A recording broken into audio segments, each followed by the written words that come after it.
Assalamualaikum warahmatullahi wabarakatuh. Selamat pagi anak-anak. Kembali lagi di pembelajaran IPA di kelas 8. Untuk hari ini kita sudah masuk di semester 2 ya. Nah, sebelum memulai pelajaran kita hari ini, silahkan kalian berdoa dulu ya. Nah, sebelum memulai materi hari ini, Ibu akan mengenalkan kepada kalian materi apa saja yang akan kita pelajari di semester 2. Untuk bab 7 ada tekanan zat dan penerapannya dalam kehidupan sehari-hari. Kemudian, bab 8 ada sistem pernapasan manusia. Bab 9 ada sistem ekskresi manusia. Bab 10 ada getaran dan gelombang dalam kehidupan sehari-hari. Dan yang terakhir bab 11 ada cahaya dan alat optik.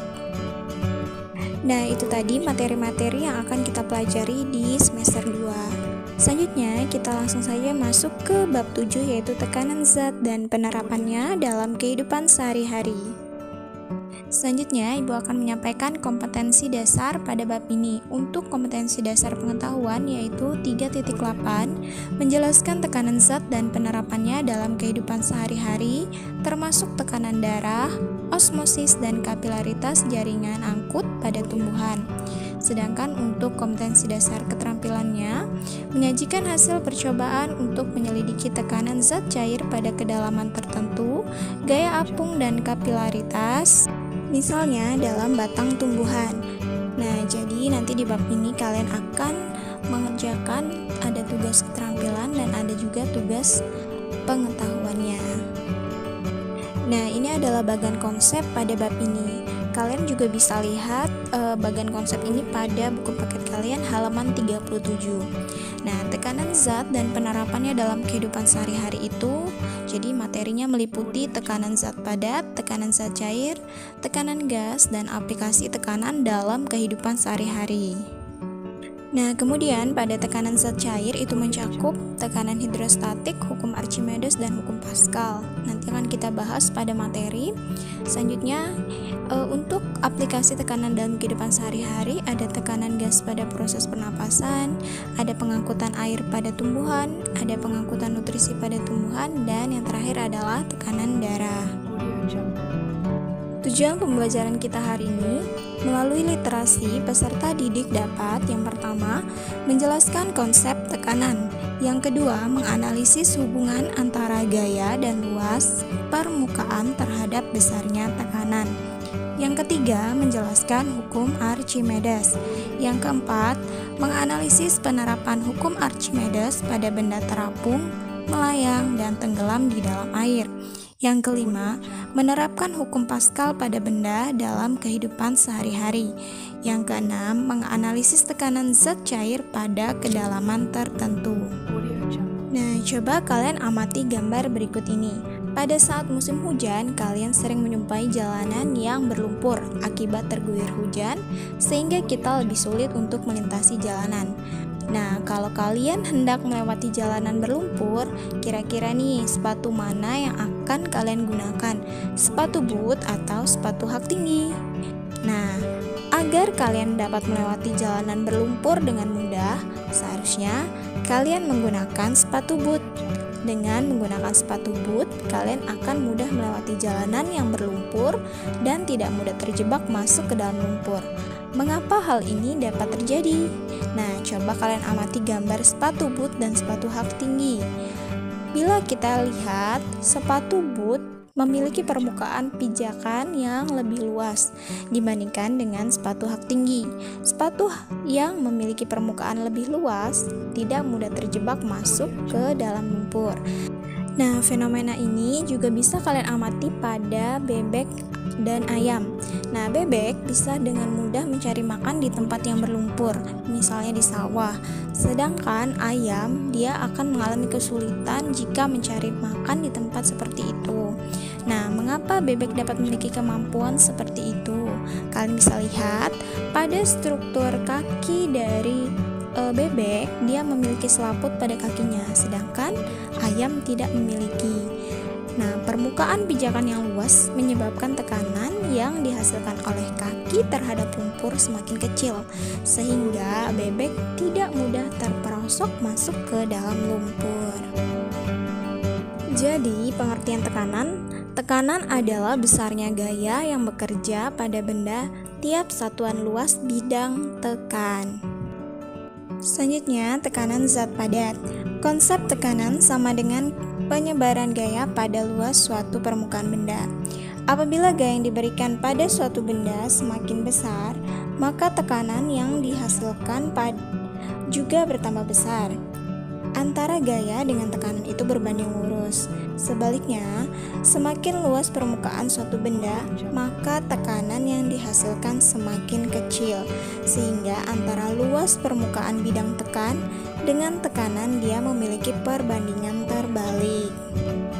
Nah, secara matematis, tekanan dirumuskan dengan P sama dengan F per A. Jadi, P itu adalah tekanan dengan satuan Newton per meter pangkat 2. F itu adalah gaya dengan satuan Newton, dan A itu adalah luas permukaan atau luas bidang dengan satuan meter pangkat 2. Nah, F kalau pada benda seperti ini, F-nya itu adalah berat dari beban. Nah, sedangkan untuk luas permukaannya, kalau bendanya seperti ini berarti kita bisa menggunakan luas permukaan luas persegi panjang ya, karena bentuk dari bagian bawah dari balok ini adalah persegi panjang. Jadi nanti disesuaikan aja sesuai bendanya. Jadi yang mana bidang tekannya, kalian gunakan rumus luas permukaan bidang yang menekan itu. Jadi kalau misalkan bentuk bawahnya seperti ini, berarti kita gunakan rumus persegi panjang. Selanjutnya kita masuk ke tekanan pada zat cair. Setelah kalian paham tentang materi zat padat tadi, kita akan lanjut dengan tekanan pada zat cair. Nah, pernah kalian menyelam di air? Apa yang kalian rasakan pada telinga kalian jika menyelam terlalu dalam? Apakah zat cair juga memberikan tekanan? Nah, yang pertama akan kita pelajari pada tekanan zat cair ada namanya tekanan hidrostatis. Nah, yaitu tekanan dalam zat cair yang disebabkan oleh berat zat cair itu sendiri. Nah, semakin dalam zat cair, semakin besar tekanan yang dihasilkan. Nah, semakin besar massa jenisnya zat cair, maka semakin besar pula tekanan yang dihasilkan. Nah, ilustrasinya bisa kalian lihat gambar berikut ini. Kalau kalian perhatikan ada dua orang yang menyelam. Nah, semakin dalam seseorang menyelam, maka makin banyak volume air yang ada di atas tubuh. Nah, dengan demikian, maka tekanan yang diberikan air pada tubuh itu akan semakin besar. Jadi kalian bisa lihat sendiri ya. Ketika orang yang menyelam dengan kedalaman H2, maka air yang menekannya hanya setinggi H2. Nah, tapi ketika kita sudah dalam seperti orang ketiga, itu air yang akan menekan tubuhnya maka juga akan semakin besar. Jadi ingat, semakin dalam tekanan hidrostatis itu semakin besar. Nah, secara matematis tekanan hidrostatis dirumuskan P sama dengan Rho kali G kali H. Nah, P itu adalah tekanan, Rho adalah massa jenis zat cair, G adalah percepatan gravitasi, dan H adalah tinggi zat cair atau kedalaman. Jadi, tinggi atau kedalaman itu diukur dari permukaan zat cair sampai benda yang mau kita ukur tekanannya. Selanjutnya, yang kedua ada hukum Archimedes. Mengapa sih tubuh kita ini bisa mengapung? Nah, kemudian mengapa kapal laut atau kapal selam yang terbuat dari baja tidak tenggelam? Padahal massa jenis baja itu lebih besar dari massa jenis air. Nah, hal itu berkaitan dengan hukum Archimedes, di mana jika suatu benda dicelupkan ke dalam zat cair, baik sebagian atau seluruhnya, maka benda akan mendapatkan gaya apung atau gaya ke atas yang besarnya sama dengan berat zat cair yang didesak oleh benda tersebut. Kemudian, ketika suatu benda dimasukkan ke dalam air, beratnya itu akan seolah-olah berkurang. Nah, peristiwa ini bukan berarti ada massa benda yang hilang.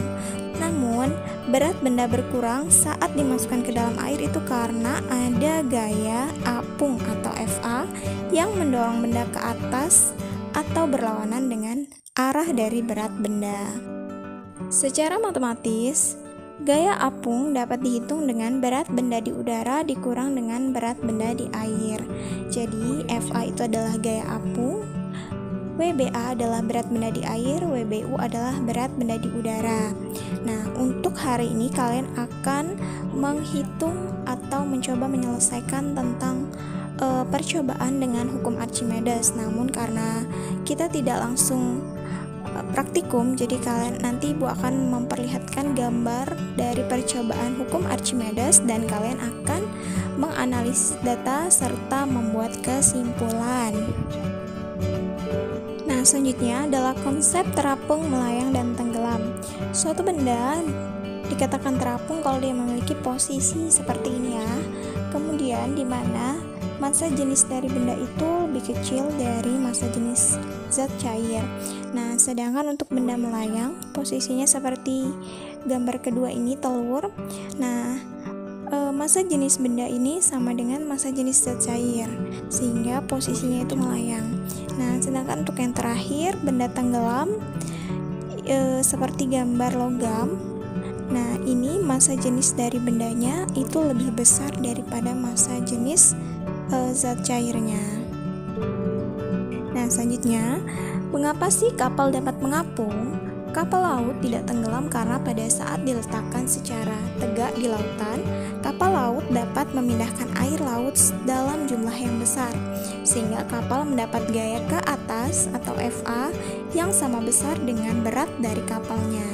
Kemudian, jika kapal diletakkan dalam posisi miring itu gimana? Nah, kalau kapal diletakkan dalam posisi miring, kapal dapat mengapung karena kapal mendapatkan gaya apung yang sama dengan berat kapal. Kapal akan tenggelam jika tidak mendapat gaya apung yang sama dengan berat kapalnya. Nah, selanjutnya, mengapa kapal selam dapat mengapung, melayang, dan tenggelam?